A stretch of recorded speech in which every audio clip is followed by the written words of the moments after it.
Hey guys, how's it going? Today I want to talk to you guys a little bit about politics. So if you guys don't like politics, then feel free to watch another video. Feel free to skip this one.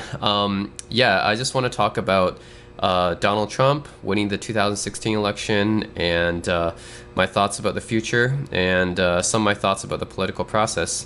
And I haven't really talked too much about it on my blogs or on my videos until now. So I do want to discuss it because Donald Trump will be president of the United States in about 2 weeks. And yeah, I just want to give you guys some of my thoughts. First of all, I'm just as surprised as anyone when Donald Trump won the election. Uh, yeah, I just couldn't believe that he won. And it was all the mainstream news outlets and the political pundits, even my favorite statistics-based site, and I love stats, 538.com, which correctly predicted all the states in the 2008 election and 2012 election. They had Trump's chances of winning at only 30%, and other sites had Trump's chances of winning only like 10% or something like that. Hillary, had Hillary's chances were like 90%, like and 538.com was even 70%, which is still pretty good. All the betting sites and stuff had Hillary's chances at more than that. So I was just as surprised as anyone when he won. It's unbelievable because not only did he win and prove everyone wrong, but he won with states that haven't voted Republican in like 3 decades, like Michigan, Wisconsin, Pennsylvania, and it's really shocking to me. Like because I thought that, like most political pundits, I thought that the demographic shift that had gained the U.S. more blacks, Latinos, Asians, and stuff, and all the young voters who were shifting towards more democratic, towards the Democratic Party, I thought that the Republicans didn't have much of a chance to win the presidency again. So obviously we were wrong, and I was wrong. And furthermore, Trump is, he's not a typical candidate. He was just like scandal after scandal. It was like not releasing his tax returns, then he was bragging about sexual assault. And I guess really none of that mattered in the end because Obama's diverse coalition and his young voters, they just didn't come out for Hillary. And I realized that Hillary was a very flawed candidate. She just didn't have the charisma. She couldn't get people excited enough. And white voters really, I guess they hated her enough that it didn't matter. People really wanted change, and they wanted change so badly that they voted in the first president in U.S. history that never had any political or military experience before. And I want to talk about the political process a little bit because in the U.S. it's a little bit different than other countries, other democratic countries. Talking to my Canadian friends or my Korean friends, some of them don't understand how the US election system works. So it's not just the person who wins the most votes wins the election. That's not the case in the US. So Hillary won the popular vote by almost 3 million. And this highlights the problem with the US political system. It's called the Electoral College. And basically the Electoral College system, the way it works, it gives the original premise was to give every state a voice and to balance out the states, right? But I think what has happened is that, especially recently, is that it gives small states way too much power. And I think this happened 5 times in American history: in 1824, 1876, 1888, 2000. With Al Gore barely winning, barely losing that election. He almost won that election because of the Florida vote controversy, of course. And now this year, 2016, and actually Hillary won. This margin that Hillary won by 3 million votes is by far the biggest margin out of all those different times. But yeah, each time the Democrat won the popular vote, but the Republican won the election. That was out of all those 5 times that was the case. The thing is, the Republicans have always been the party of rural voters. Well, at least recently. Maybe some of you might not know, but the modern Republican Party is basically the Democratic Party of back in the 1800s.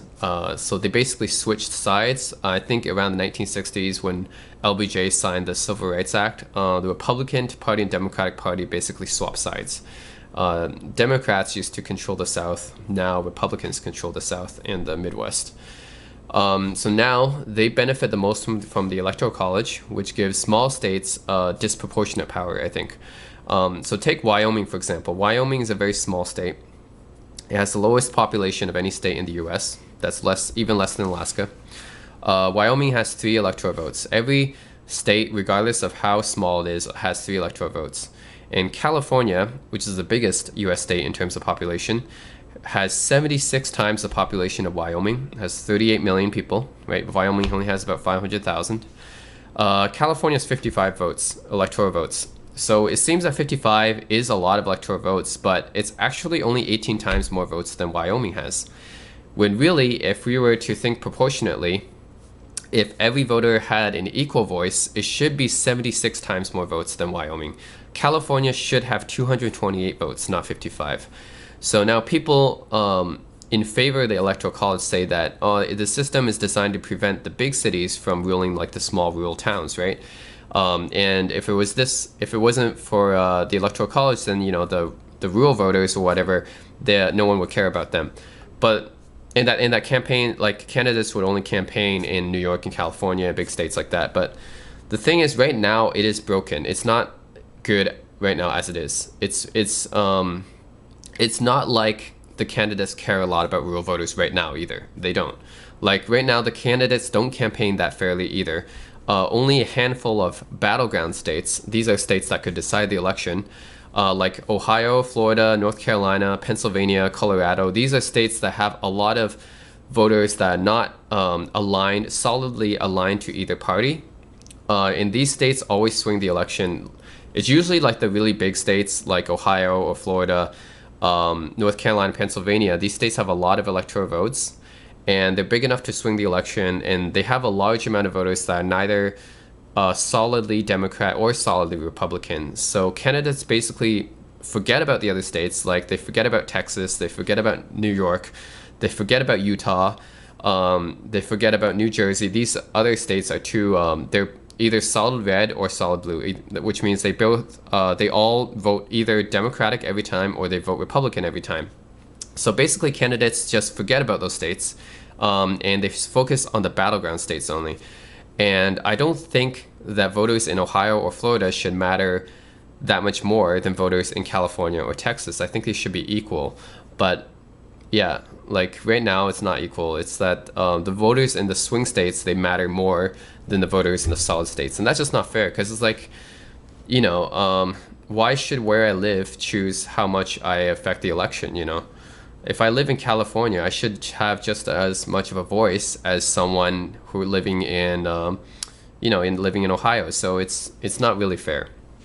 But right now it's not equal, and it's different than democratic elections in every other country, which is always based on popular vote. Like Canada is based on popular vote, Korea is based on popular vote, Europe is based on popular vote, right? But the U.S. only, it's based on this weird, outdated system like the Electoral College. So, yeah, that's just my thoughts about that. I think the popular vote would be better, and it would only change the outcome of 5 elections, including this one. But I think that it would make it better overall. I don't think that that voters in swing states should have more of a voice than voters in solid red or solid blue states.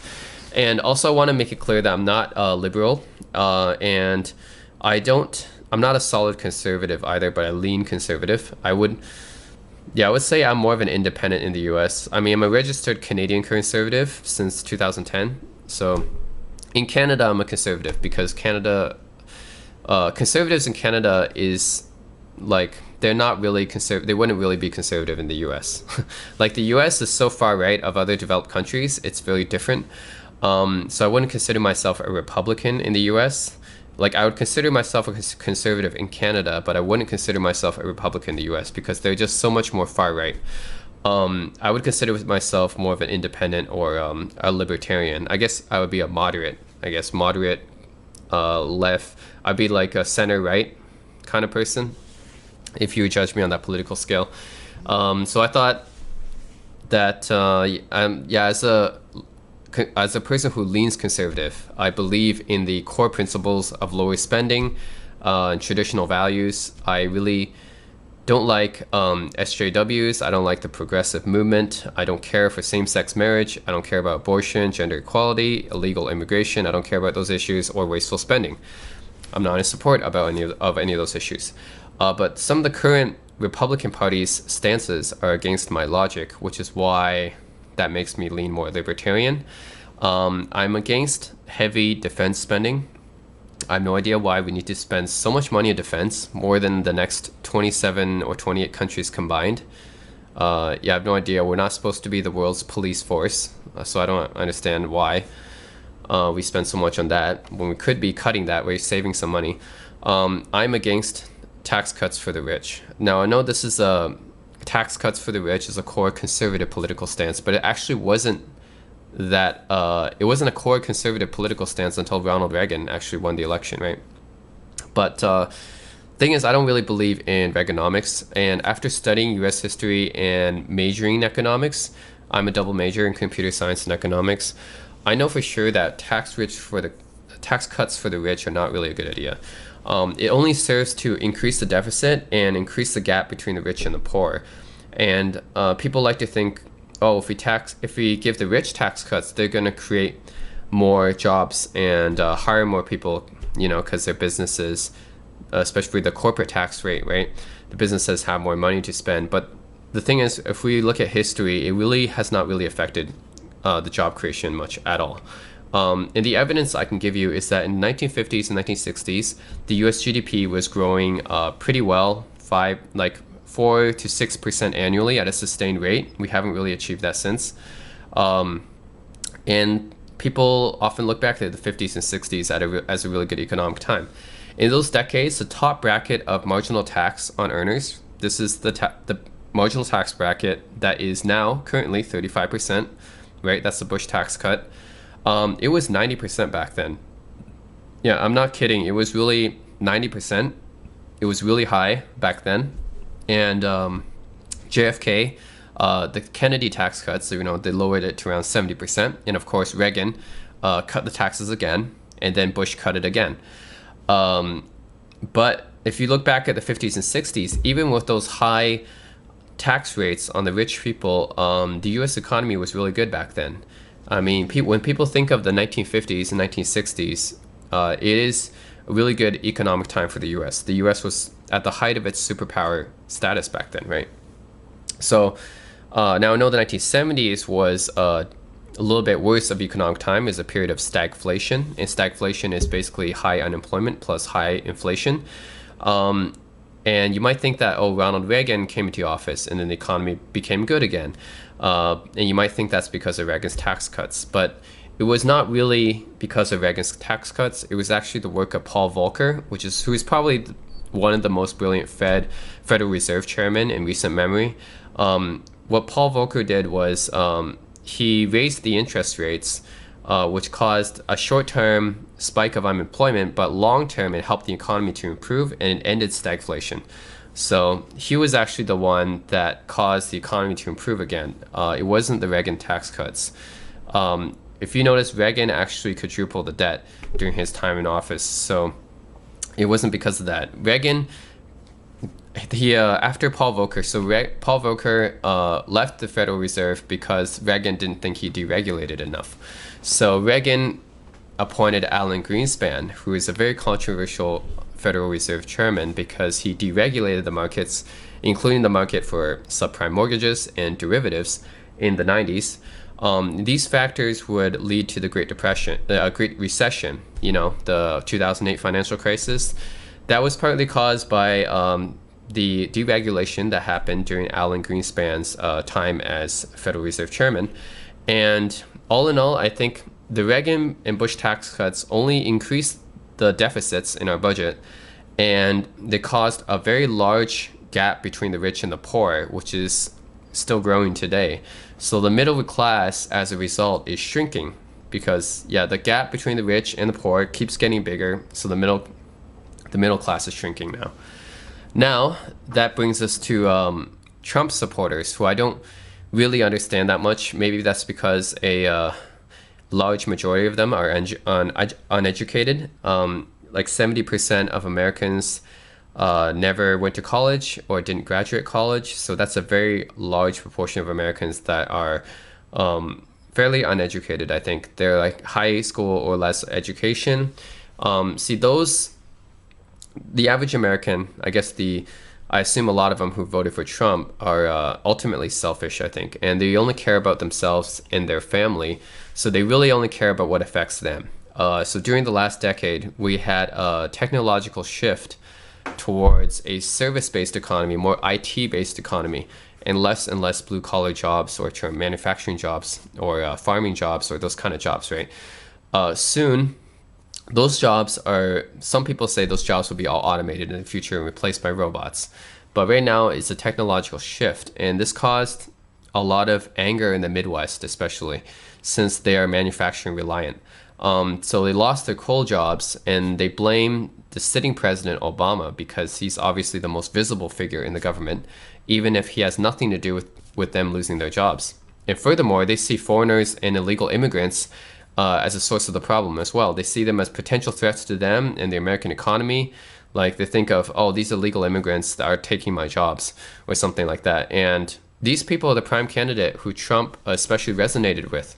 Now these people see government in general as a bad thing because they think the government doesn't care about them. The government is apathetic to their struggles, so they elect Trump because they want an outsider.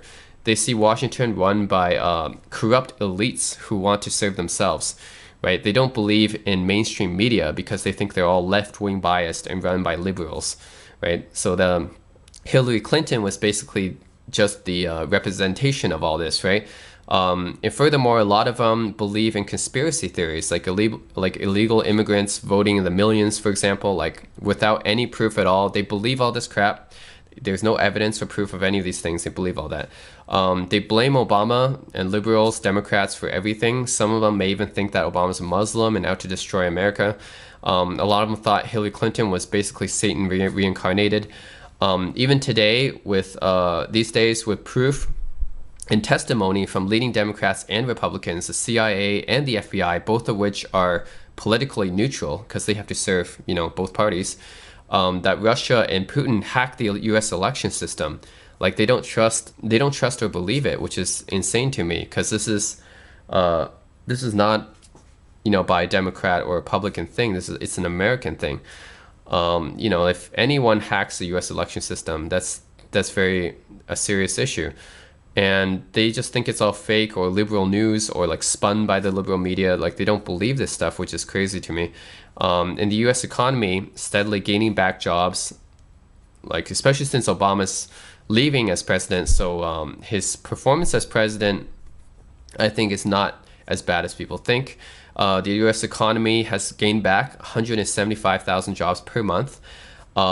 It's rebounded back basically since the lows of the financial crisis, the Great Recession. At that time, the unemployment rate was about 10% in October 2009. If you guys remember, the unemployment rate right now is about 4.9%, and the stock market is at all-time highs. And but these people, they don't believe it. They think it's some fake liberal data created to help Obama's legacy, and they don't trust or believe anything basically from the media, which is a problem. I mean, I think these people are pretty crazy. I don't think I don't have any other way to say it. Basically, I don't know what these people are thinking. They believe in these crazy right-wing websites and stuff, or alt-right websites, but they don't believe the mainstream media. Like that's crazy to me. Maybe not all Trump supporters, but a lot of them are like that. I mean, I read through their Facebook comments a lot, and a lot of them just don't make any sense. Like basically to them, they think that all news that is bad to Trump or positive to Obama, it must be spun by the media. And anything that contradicts their little bubble, it must be wrong. Like they're living in their own like crazy conspiracy-fueled world, basically their own little bubble, and that's kind of concerning to me. Trump. So here are the details. Like Trump has so far appointed lots of millionaires and billionaires to his cabinet, most of whom don't know anything about the department they're running. He's praised Putin many times. I mean, remember when the Soviet Union was a bad guy?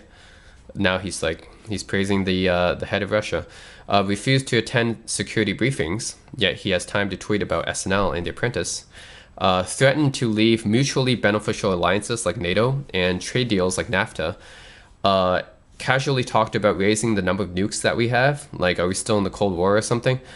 And he's had his daughter, Ivanka Trump, sit in on the meetings with foreign leaders, which have potential conflicts of interest, especially since him and his daughter are both business people, right? And he's given no press conferences on top of that. And it's a little bit concerning to me. Like, this makes the future extremely uncertain, especially when he has flip-flopped on his issues like numerous times, and both during the campaign and now. And his supporters don't seem to care, or they're like caught up with being happy that Obama's leaving. So that's really I don't understand it. Like, okay, I understand that you're happy that Obama's leaving. Okay, the guy who you thought was the devil and didn't care about you losing your jobs and stuff. Okay, he's leaving, but don't you care about Trump and what he's going to do for the next 4 years? Like, aren't you guys even a little bit curious about what Trump will do? I mean, it's not like he elaborated on any of his policies during his campaign. So like, I'm a little bit concerned, and I'm more concerned that Trump supporters seem to be not concerned at all. Even if you like Donald Trump, and I think I mean, I don't think Donald Trump knows much about politics, but I personally think he does care about America. I read his book. I even bought his book, How to Fix Crippled America. That's the book he wrote during his campaign, and I do believe that he cares about the problems going on in America, but the thing is, you should be worried about what his plans really are, or at least the fact that he doesn't seem to have any plans or given any specifics about his plans. Like, this lack of transparency should concern even, the most hardcore Trump supporter. You guys should be concerned because, like, the fact is, you should be concerned that he hasn't given any details about what his plans are. Like, aren't you guys even a little bit curious about that? I don't understand that. Like, we have him coming in as president in the next 2 weeks, and we have no idea what he's going to do. So, yeah, that's a little bit concerning. So, that's all I have to say for this topic for now. Let me know your comments and feedback. I don't care if you guys are conservatives or liberals or Democrat or Republican. I accept feedback from anyone. So, yeah, let me know what you guys think about my little rant. And as always, thanks for watching my video, and stay tuned until the next video log, I guess. That's it for today. We'll see what America becomes in 2 weeks, I guess.